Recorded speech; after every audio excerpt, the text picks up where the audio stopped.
ሻቶ በላይ እሺ እንደነ ወልደ ጻድቅ ፈጣሪ ተመሰገነ ይሁን ደህና ነኝ። እኔ ያለሁልህ። ማንና ማን ነው ደም ያመጣው? ደብረ ጽዮንና አርከበ ቁባይ። አርከበ እኔ በጣም ወደው ሰውዬ ነው። በነገራችን ላይ ለአዲስ አበባ ሰው በጣም ጥሩ ሰው ነው። አብይ አህመድን አሁን የሚዘውረው እሱ አይደል እንዴ? እንደዚህ አይነት ነገር እናውራ፣ ስለ ሶሻል ሚዲያው እናውራ፣ ስለ ነጃል አቡ ፋኖና ስለ ነካ ባለፈው ለታዋ እንትን አባረኸኛል። ትንቢት ጀነራል እኮ ነው። ትንቢት እየተፈጸመ ነው ነብያችን እያለኝ ነው። አረ በጣም ተፈጸመ እንጂ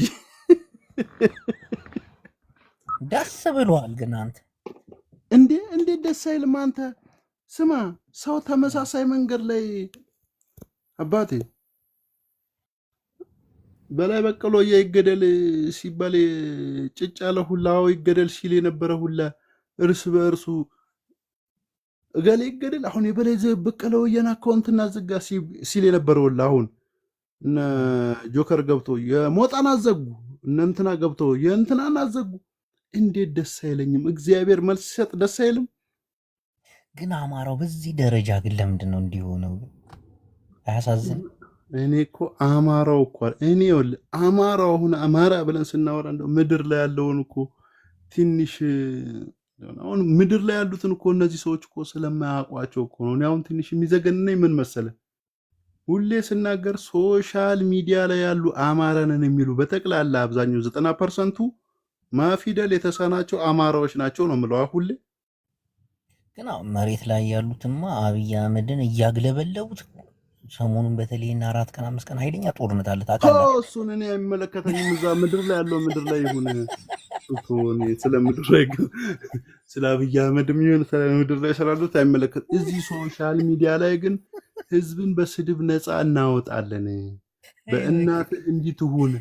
የእውነቴን እኮ ነው ክርስቶስን አይደለም፣ የእውነቴን እኮ ነው። አሁን አማራነት፣ ጆከርነት፣ አማራነት እዚህ ሶሻል ሚዲያ ላይ እንዳሉት ቢሆን ማለት ነው። አንድ አማራ ልጁን ሲያሳድግ ልጁ ማለት ነው እናትህ እንዲቱም ቢለው ጀግና ንጉስ ነው። የኔ ልጅ ስታድግ ንጉስ ነው የምትሆነው። አሁኑ እንደዚህ ለመርክ እያለ እኮ ነው ማለት ነው የሚያሳድገው። ነው እንደዛ አይደለም በላያ አሁን አይደል እንዴ እንዳለ የእናትህ እንዲትሁን የቦሃቃፍ ማአት ንጉስ እያረገዝ እያመጣ በአማራ ህዝብ ስም ህዝቡ ምን እንዳለበት የገዛ ከርሱን ለሚሞላ ደንቆሮና ጋለሞታ ዋጋ የሚከፍለው ህዝቡማ ዋጋ ከፈለ። በተለይ ሰሞኑን ይህን 4 ቀን 5 ቀን አልጀዚራ ነሽ ቢቢሲ ነሽ አብይ አህመድ ወደ እኔ በተለይ አንተ ጌም እንጫወት ብላር እንደ ጠራኝ ላክና እንጫወታ እየተጫወትን ቶሎ በል። አማራዎች ግን ሙዳቸውን አልባነንከውም። አሁንማ ባነንኩት። አዳምጠኝ፣ እሺ አዳምጠኝ። በቃ አንተ እኮ ችግር እኮ አታዳምጥም። እኔ እኮ ቤቴን ከፍቼ አንተ ጋር እየተደማመጥን ብናወራ ደስ ይለኝ ነበር። ጠፋ ምን ለዛ እከካም አንተ አይደል እንደ ከትላንት ወዲያ መጥቼ 16 ጊዜ እኮ ነው የፈጠፈጥከኝ። ስለዘገየ ገብረ ጻድቅ እናውራ ስልህ ስለዘገየ ገብረ ጻድቅ ምን አገባኝ እያልክ እኮ 16 ጊዜ የፈጠፈጥከኝ። እኔ ለመሰለ ስለነዘገየ ስለነሞጣም አላወራው። ለምን ብለህ ጠይቀኝ። እነሱ ስራቸውን እየሰሩ አሁን መሬት ላይ የሚደረገው ጦርነት ላይ አማራው በአስገራሚ ድል እየጨፈረና እየጨፈጨፈ ነው። እነሱ አውቀው እዚህ ሜዳ ላይ እኛን ከጨዋታ ውጭ ያደረጉናል። አየህ እየተጣሉ ነው። አልገባህም አንተ ሴራቸው። አንተ ገብቶ ነው ነገ ጠዋት ሲታረቁ ታያለህ። ከድር ጋር ታርቀዋል፣ ሞጣ ጋር ይታረቃሉ። ግን መሬት ላይ የሚሰራው ነገር ስራ እንዳይመስል። አልጀዚራ አብይ አህመድ ወደ ኤርትራ ያስጠጋውን ጦር እንደመለሰው ታውቃለህ። ሰሞኑ መልሶ ወደ አማራ ክልል አዘመተው እኮ አብይ ወደ ኤርትራ ያስጠጋውን ጦር እንዳለ ወደ አማራ ክልል እኮ አስጠጋው። እኔ ፖለቲካ አላወራም፣ አይመለከተኝም። እነሱ እኮ ፖለቲካ እየሰሩብን ነው። የተጣሉ መስለው ነው። እናቴን አውቀው ነው ይታረቃሉ። አይ አባቴ አንተ አውቀው ነው እያሉ ፎቶ የሚያወጡ ሰዎች አሉ እንዴ? እና ምን ፎቶ እኮ የነበረም እኮ ነው። ተቀበል ጌም ፎቶ እኮ የነበረ እኮ ነው። እሺ ይኸውልህ እኔ አንድ ነገር አለ። አንድ ነገር ምን መሰለህ፣ ምድር ላይም ብትኖር የሚያኖርህ ሀቅ ነው። ብትሞትም የሚያኖርህ የዘላለም ህይወት የሚሰጥህ ሀቅ ነው። ገባ? ሀቅን እስከያዝክ ድረስ ማንም ያሸንፍን። የአማራ ህዝብ መከራ እንዲያገኘው አልፈልግም። የኦሮሞ ህዝብ ደግሞ ከአማራ ህዝብ የተለየ ነገር ዛሬ ላይ ተደርጎለታል ብዬም አላስብም። የየትኛውም ህዝብ ኢትዮጵያ ውስጥ ያለ ነገር ሁሉ ለምሳሌ ለኦሮሞ ተወላጆች ዘይት 500 እየተሸጠ ለአማራ ተወላጆች 1000 የሚሸጥበት እንዲህ አይነት ነገር ያለ የለም። ስለዚህ ኑሮ ሲወደድ ለሁሉም ነው የሚወደደው። ችግር ሲመጣ ለሁሉም ነው ችግር የሚመጣው። ገባ? ግን አሁን አሉ ከተባሉ ከክልሎቻችን መካከል ችግር ያለው አማራ ክልል ላይ ነው ከሁሉም የበለጠ። አሁን ትግራይ ክልል ተረጋግቷል። ኦሮሚያ ክልል ምንድን ነው የተረጋጋ ሀገር የለንም። የተረጋጋ ሀገር እንደሌለን ታምናለህ? አምናለሁ። አምኜ ግን አልጠመቅም። እንትን ቤተሰቦች ታፕታፓሩ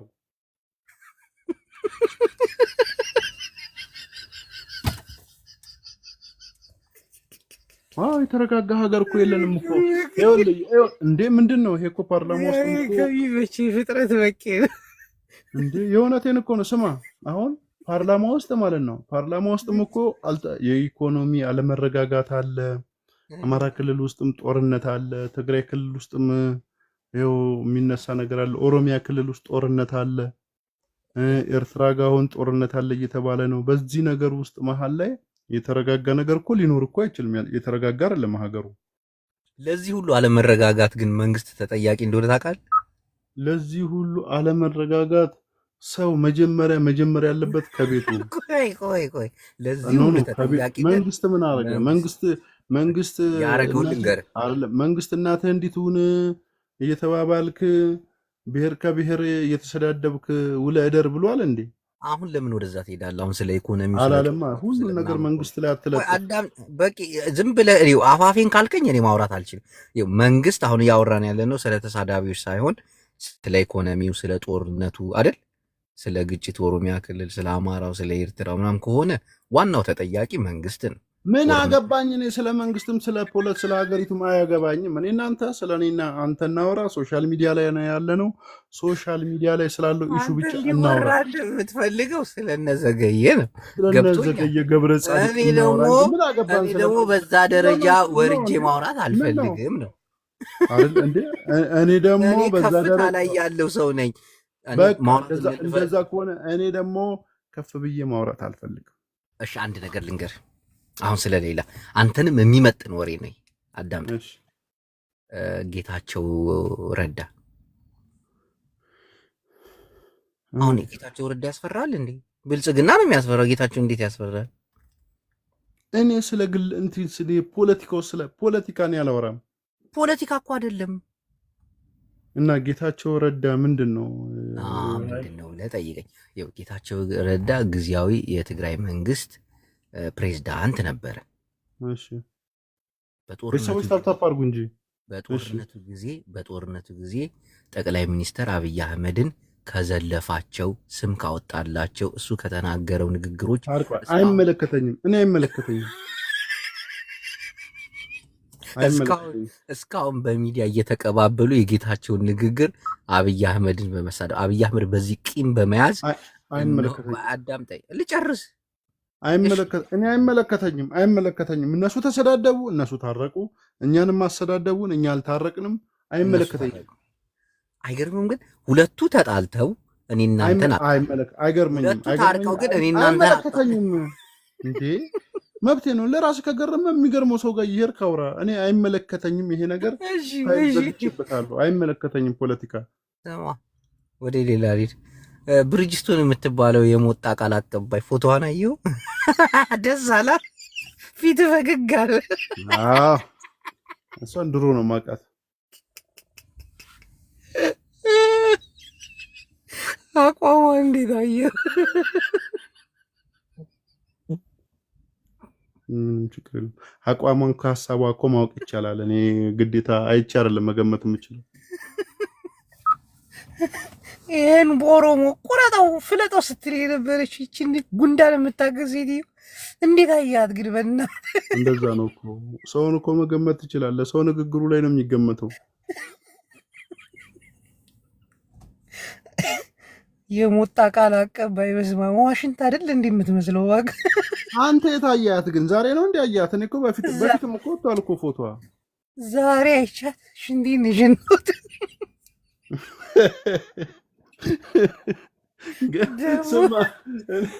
ጆከራውን ሰው አገኘው ብሎ ፎቶ አመዘቅዘቁ።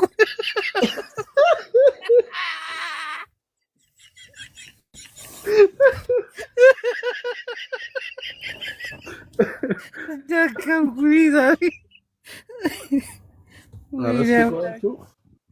ይሄ ሁሉ ደንቆሮ እኮ ነው የሆነ ህዝብ ላይ የሚጫወተው። እኔ እኮ የት እጅ ልታነቅ እንዳልታነቅ ነገ እንደው ህዝቡ ቀን ይወጣለትና አብረን እንኖራለን ብዬ አስባለሁ እንጂ ከዚህ ደንቆሮ መሀል እኮ እኔ መመደብ እኮ የለብኝም። ማርያምን ሲጀምር አንተ ኦሮሞ ነህ፣ ማን መደበ እዛ? ኧረ የለም እንዴ እንዲህ ስንት ስማ ግን በቂ እንደታዘብኩት ማለት ነው። አንድ ነገር ልንገርህ፣ በቂ አንተ ፍጹም አማራን አተ መኖር አችልም። በቃ ይህን ማህበረሰብ በጣም ተወደዋለህ። ከሱ ውጭ ህዝቡን የአማራን ህዝብ ወደዋለሁ። አሁን ለምሳሌ አሁን የምልህ አዳምጠኝ። አንተ በላያ ከአማራ ህዝብ ውጭ ኑር ብትባል እኔ እንጃ ሳምንት የምትኖር አይመስለኝም። ራስን ሁሉ የምታጠፋ አይመስለኝም። ኧረ ራስን አጥፋ። ሲጀመር ከአማራ ህዝብ ውጭ ለምንድን ነው የምኖረው? ኢትዮጵያ ውስጥ አይደለሁ እንዲ ያለሁት። አይሆንልህም። በቃ ግጥሞችም ሲጀመር ለምንድን ነው የምኖረው ነው እኮ። አሁን ይኸውልህ ለምሳሌ አሁን እኔ ትግራዋይ ሆነ ኑር ብባል አቅሙም አለኝ። በትግርኛ አወራለሁ፣ ከተጋሩ ጋር ምግባባለሁ፣ ምናምን ኑሮዬን ሀሳቤን እርግፍ አድርጌ ትቼ ሁሉንም ነገር እዛ እገኛለሁ። አንተ ግን እንደዛ እርግ ብትባል ፍጹም የምታደርግ አይደለም። በቃ አማራ ከሌለ ብዙ ጊዜ ያያሉ፣ እታዘበዋለሁ። ብዙ ጊዜ ማውራት አሁን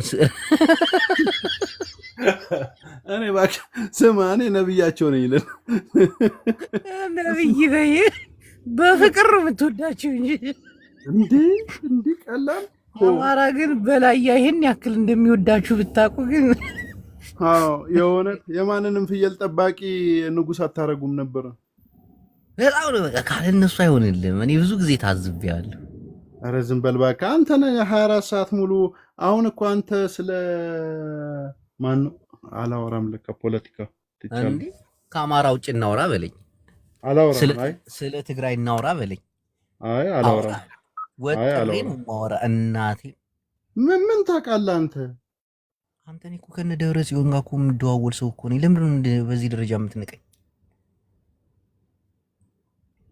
ቆይ ግን እግዚአብሔርን አንተ ከነሱ ጋር የምትደዋወል ሰው እኔ ጋር ምን ትሰራለህ እንዴ? አንደኛ ነገር ልንገርህ፣ አዳምጠኝ። የኢትዮጵያ ሕዝብ ሰፊ ነው። ብዙም አይነት አመለካከት አለው። ከሰፊው ሕዝብ ጋር ደግሞ መገናኛ የሆነውን ሶሻል ሚዲያ በመጠቀም ፕሮፓጋንዳ ሰራለሁ። ለማን ነው የምሰራው ፕሮፓጋንዳውን? ለቲፒኤልኤፍ ነው እንዴ? እኔ እኮ አበል ተከፋይ። ምን አገባህ ታዲያ አንተ? ስለ አማራ ሕዝብ ስለ ኦሮሞ ምን አገባህ አንተ?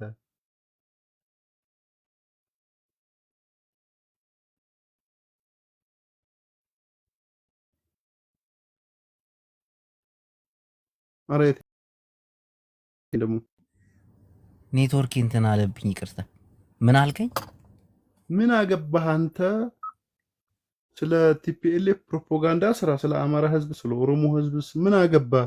ስለ ትግራይም ህዝብ ቢሆን እኔ ስለ አማራ ህዝብ አላወራም፣ ስለ ኦሮሞ ህዝብ። ኧረ በስመ አብ አንተ ስታወራ ነው ውለህ የምታድረው።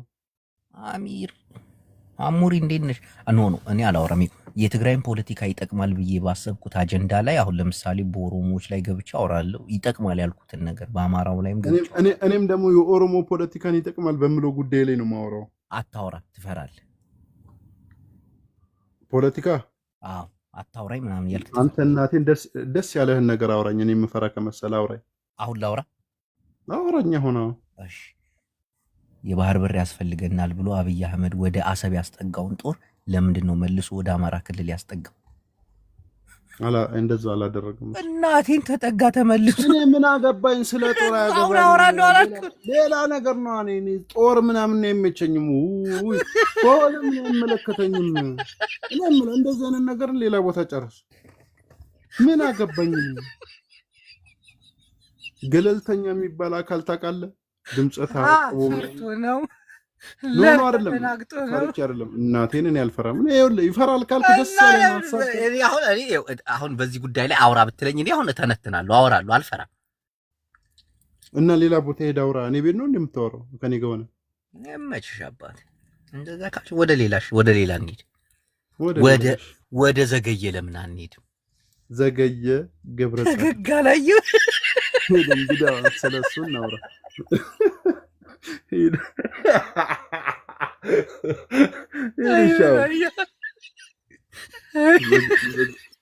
ዘገየ ገብረ ጻድቅ ማይ ብራዘር አበባ የሚሰጠኛል አንድ የሰፈሬ ልጅ ተመልከት። ሹክራን። እሺ ኧረ ቤተሰቦች ታፕታፕ አድርጉ። እዚህ ያላችሁ ምንድን ነው የምትሰሩት? ዘገየ ትግሬ ነው ይባላል። እሺ ይኸው አንድ ነገር ልንገር፣ ዘገየ ትግሬ ነው ሲባል እሱ የቆቦ ተወላጅ ነው አባቴ አለ። አዳምጠኝ። ቆቦ የሚባለው አካባቢ ዋጃ፣ ጥሙጋ፣ አለማጣ የምትል ይሄ የትግራይ ግዛት ነው። እዛ አካባቢ ላይ በትግራይ ጦርነት አካባቢ ላይ ማለት ነው የትግራይ ህዝብ ምንም ገንዘብ እንዳይደርሰው ሲታገት፣ እዛ አካባቢ ግን ግማሽ ገንዘቡን ማለት አሁን እኔ 1000 ሪያል ብልክ 500 ሪያሉን ይቀበሉኝና 500 ሪያሉን ወደ ቤት ያደርሱልኛል፣ ወደ ቤተሰቦች። ምክንያቱም የትግራይ ህዝብ ገንዘብ ማግኘት እንዳለበት ያውቃሉ፣ ጥቅምም እንዲያገኝ ያውቃሉ። ለምሳሌ የትግራይ ሰራዊት ቆቦ አካባቢ ሲደርስ የትግራይ ሰራዊትን ደግፈው መከላከያን ሲወጉ ነበር። እዛ አካባቢ ላይ የማንነት ቀውስ አለ፣ ገባ? ስለሆነ በዛ ማህበረሰብ ስትፈጠር አንተ አማራ ምን አለ ሽቀላን ነው የምታየው፣ ገባ? እና አሁን ዘገየ ትግሬ ነው የሚሉት ልጁ አባቱ የቆቦ ተወላጅ ነው። እና አማራም ትግሬ ምንም ጣጣ የለውም። ብሔር እዛ አካባቢ ብሔረሰብ የሚባል ነገር ጣጣ የላቸው፣ ምንም አይሰማቸው። እየተረዳህ የትም ፍጩ ጊፍተሩን አምጩ ነው።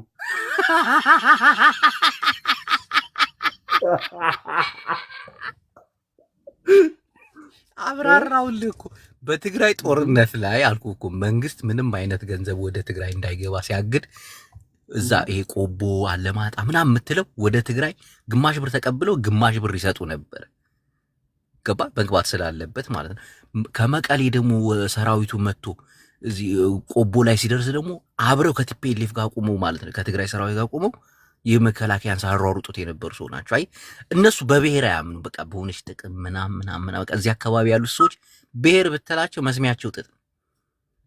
አሁን እየተረዳ ነው እንዴት እንደሆነ። አዎ አሁን ትንሽ እየበራልኝ ነው። እየበራልህ ነው።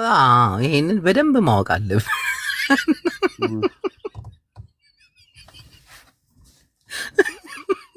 ለምሳሌ አሁን ከሚሴ አካባቢና እስከ ባቲ ድረስ ኮምበልሻ አካባቢ እንሂድ። ቲፒኤልኤፍ እዛ አካባቢ ሲደርስ ኦነግ ነን ብለው ተቀላቀሉ። ኦነግ ነን ብለው ይሄ አሁን ወሎ ነው። ይሄ ኮምበልሻ ምናምን አጣዬ ከሚሴ እንዳለ ኦሮሞዎች ናቸው። ባቲ ምናምን እዚህ አካባቢ ላይ ደግሞ የማንነት ቀውስ አለ። እዛ አካባቢ ተወልዶ ያደጉ ሰዎች ስለ ኦሮሞም ግድ አይሰጣቸው፣ ስለ አማራም ግድ አይሰጣቸው። ምክንያቱም ቲፒኤልኤፍ ሲመጣ ኦነግ ነን በሚል ሽፋን ተቀላቅለው መንግስትን እስከ ደብረ ዚና ድረስ ተዋጉት። ከዛ መንግስት ደግሞ ትግራይ ወታደር ሲመለስ ደግሞ ብልጽግና ነን ብለው ተዋጉ። አየዚህ አካባቢ ላይ ያለውን ክፍተት ይህን መንገድ ደግሞ በጣም ነው የሚጠቀሙበት። አንተ በቃ የሆነ ነገር እየገባ ነው። አይ አይደለም እንደሱ ሳይሆን በጣም ብዙ ጊዜ ሰዎች ሲያወሩት የማንነት ቀውስ ምናምን ሲሉ ሰማለሁ። የማንነት ቀውስ ያለበት ሰው ማለት ደንታ አይሰጠውም ለማንኛውም ብሔር። በቃ ኢትዮጵያዊ ነው እሱ። ወዳለበት ወደ ሞቀበት ነው ደንታ አይሰጠውም አልኩ። አይደለም ሰው እንዴት የማንነት ቀውስ ይኖርበታል? ይኖርበታል። ለምሳሌ በቃ አንድ ነገር ልንገርህ፣ የማንነት ቀውስ ያለበት ቆይ ልንገርህ፣ ቆይ አዳምጠኝ፣ ዝም በል እባክህ ልጨርስ፣ ከዛ አስተያየት ትሰጣለህ። ኖ በቃ እናቴን እወጣለሁ እንዴ ልጨርስ። አወጣለሁ። ውጣ ታዲያ ውጣ። አሁን ለምሳሌ በቅዬ አባቴ አንተ በእናትህ ኦሮሞ ነህ፣ በአባትህ ኦሮሞ ነህ፣ በእናትህ ትግሬ ነህ። አሁን አንተ ላይ የማንነት ቀውስ አለ። አንተ አሁን በኢትዮጵያነት የምታምን እስቲ ልጨርስ። ምንድን ነው በለኝ። ስማ እኔ ጥንቅቅ ያልኩ የጎንደር ኦሮሞ ነኝ እኮ። አሁን አንተ ፍጹም ልትመርጥ አችልም። እዚህ አካባቢ ላይ ትምታታለህ። የምትመርጠው ይኸው ኢትዮጵያዊነትን ነው። ከዛ ውጭ ፍጹም ልትመርጥ አችልም። ኦሮሞ ነኝ ወይ ደግሞ ትግሬ ነኝ ብለህ አትወጣም። ምክንያቱም የማንነት ቀውስ የሚፈጠረው በእንደነዚህ አይነት ነገር እዛ አካባቢ ላይ ይኸው የትግራይ ሰራዊት ሲመጣ አልኩህ እኮ ወሎ አካባቢ ላይ ኦነግ ነን ብለን ተቀብለውታል። ይሄ ከኮምቦልቻ ወደዛ ኦነግ ነን ብለው አሁን ስማ አሁን ችግር የሚፈጥረው ምን እንደሆነ ታውቃለህ? ከአንተ በላይ ስለአንተ እኔ ያቅልሃለሁ የሚል አባባል ነው። አሁን ለምሳሌ እኔ ጥንቅቅ ያልኩ የጎንደር ኦሮሞ ነኝ። እቺ የማንነት ቀውስ ነቻ።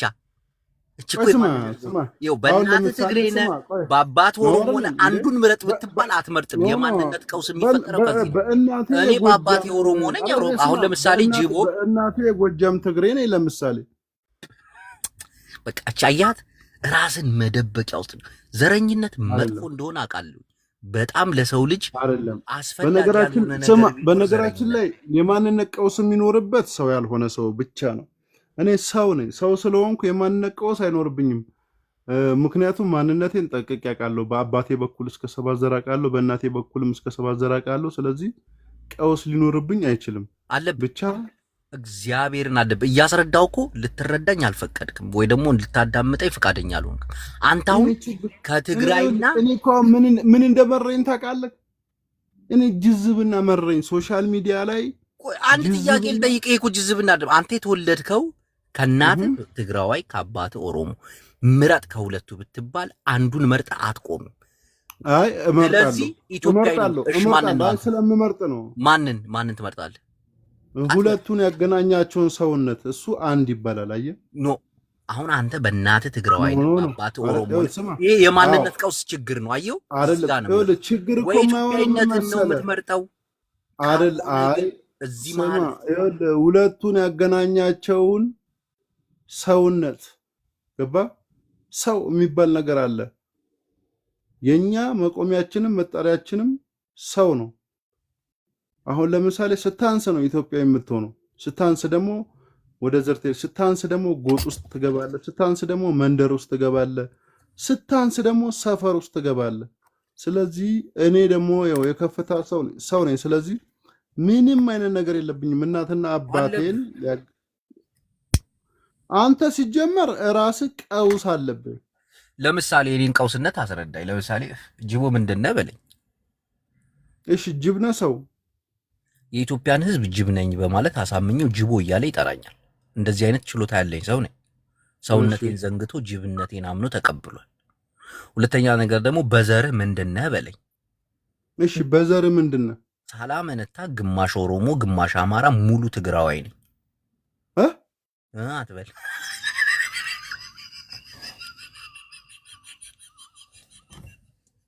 ቴንክ ዩ ጫ ምንድነው ያልከኝ?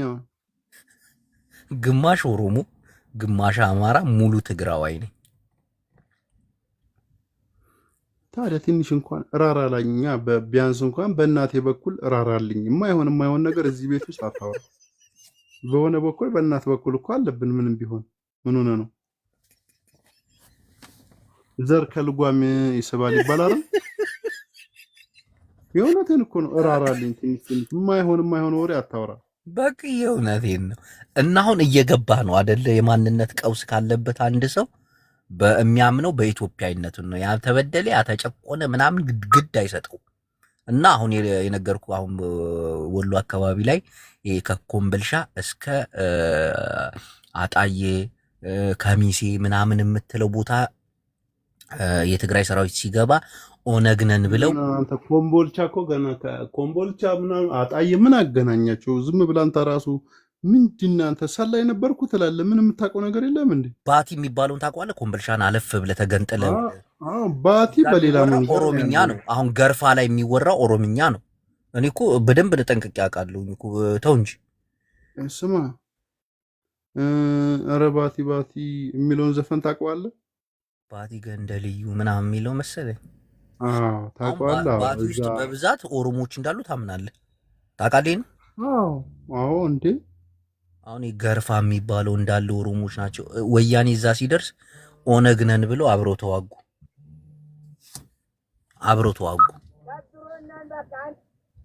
ማን ነው የሚደውለው በዚህ ሰዓት? ማህዬ እና እዛ አካባቢ ማህዬ የሆነች ማህዬ የምትባል ልጅ አየሁ። የኔ ቆንጆ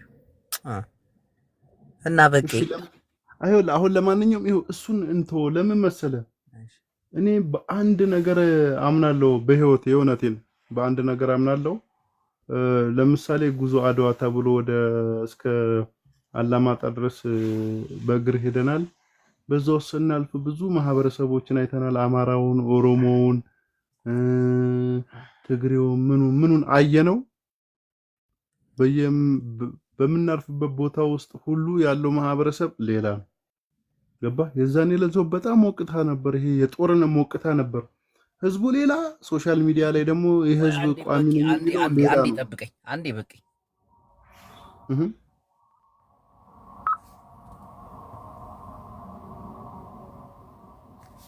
ቆይ እናንተ